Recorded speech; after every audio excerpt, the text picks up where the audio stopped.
शिक्षक मी कुमारी आर्या निलेश शिवेकर, श्री शिवाजी विद्या मंदिर चाकण इयत्ता 9वी ची विद्यार्थिनी. विषय मांडते लोकशाही भारताच्या प्रगतीसाठी वरदान की अडथळा.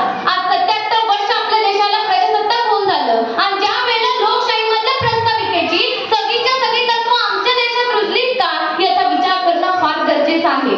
आज मागच्या काही वर्षांमधला किंवा काही दिवसांमधला कालक्रम ज्यावेळेस आपण पाहायला लागतो त्यावेळेस या देशामध्ये सगळीकडे चर्चा माजलेली असते की अराजकता असेल, असहिष्णुता असेल, स्त्री पुरुष समानता असेल. आम्ही सगळीकडे या गोष्टींच्या गप्पा मारत असतो.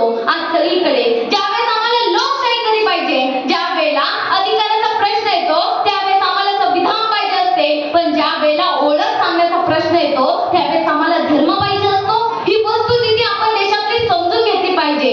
आज एखाद्याची ओळख सांगत असते त्यावेळेस ओळख ती धर्माने होते, परंतु ज्या वेळेस हक्काने अधिकार मागायचे असते त्यावेळेस आम्हाला संविधान लागत असते. म्हणजे कामापुरतं, सवयीपुरतं, कवडीपुरतं आम्ही संविधानाचा वापर करत आहोत आणि मग या देशामध्ये सगळीकडे धर्मनिरपेक्षतेची आणि समानतेची आम्ही अपेक्षा करत आहोत. आणि ज्या वेळेला इथल्या अराजकतेचं, इथल्या असहिष्णुतेचं खापर फोडण्याची वेळ येते त्यावेळेस या देशाच्या सरकारवरती आणि या देशातील नेत्यांवरती फोडलं जातं. याचा अर्थ असा नाही की ते धुतल्या तांदळाचे आहे, निश्चितच ते दोषी आहे, पण आमचं काय याचा सुद्धा विचार करणं फार गरजेचं आहे. 2500 वर्षांपूर्वी अरिस्टॉटलने सांगितलं होतं की जर तुमच्या देशातील नेते, तुमचे राज्यकर्ते भ्रष्ट असतील तर त्या ठिकाणावरती त्यांना निवडून देणारी, त्या ठिकाणावरती त्यांच्या अधिपत्याखाली राहणारी जनता सुद्धा तितकीच भ्रष्ट असते, हे अरिस्टॉटलने सांगितलं आहे. मग आमचे नेते भ्रष्ट असतील, आमचे नेते असहिष्णू असतील तर आम्ही सुद्धा तसेच आहोत हे समजून घेणं फार गरजेचं आहे.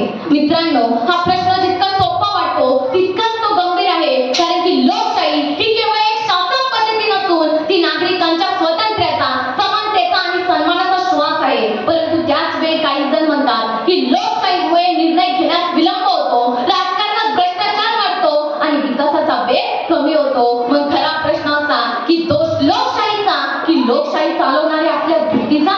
लोकशाही म्हणजे जनतेचे शासन, जनतेद्वारे आणि जनतेसाठी या एका वाक्यात लोकशाहीचे संपूर्ण सार सामावलेले आहे.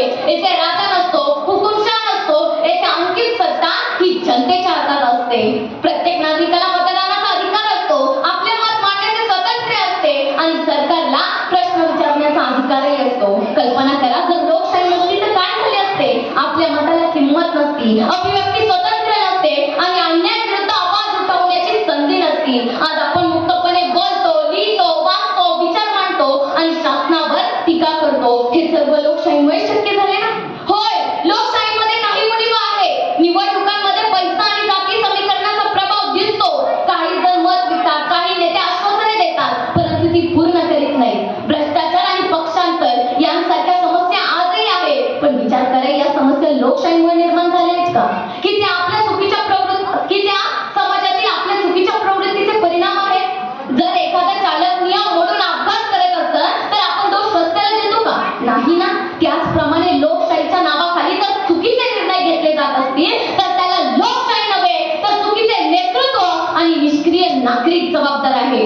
मित्रांनो, लोकशाही केवळ मतदानाच्या दिवशी जिवंत राहत नाही, ती दररोज जिवंत राहते. जेव्हा आपण सत्याचा आग्रह करतो, जेव्हा भ्रष्टाचाराला विरोध करतो, जेव्हा स्त्री पुरुष समानतेचा आदर करतो, जेव्हा संविधानातील मूल्य जपतो आणि जेव्हा कर्तव्याचीही जाणीव ठेवतो. आज सोशल मीडियाच्या युगात माहिती खूप वेगाने पसरते, पण त्याचबरोबर अफवा, द्वेष आणि खोटी माहिती तितक्याच वेगाने पसरते. म्हणून लोकशाही टिकवण्यासाठी केवळ मतदान पुरेसे नाही तर सजग, सुशिक्षित आणि जबाबदार नागरिक असणेही तितकेच आवश्यक आहे.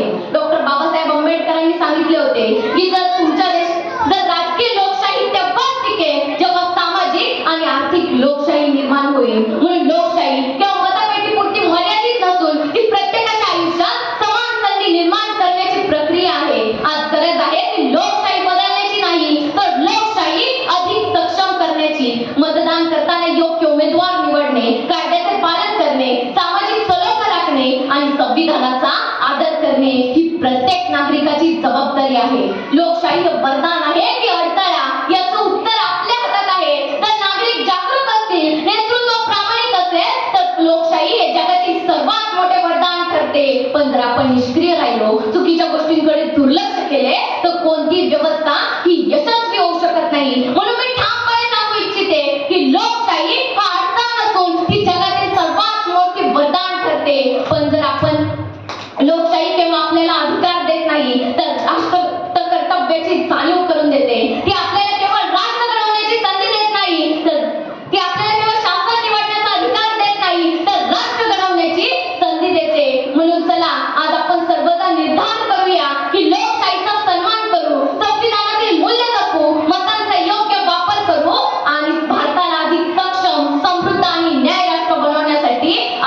प्रोत्साहन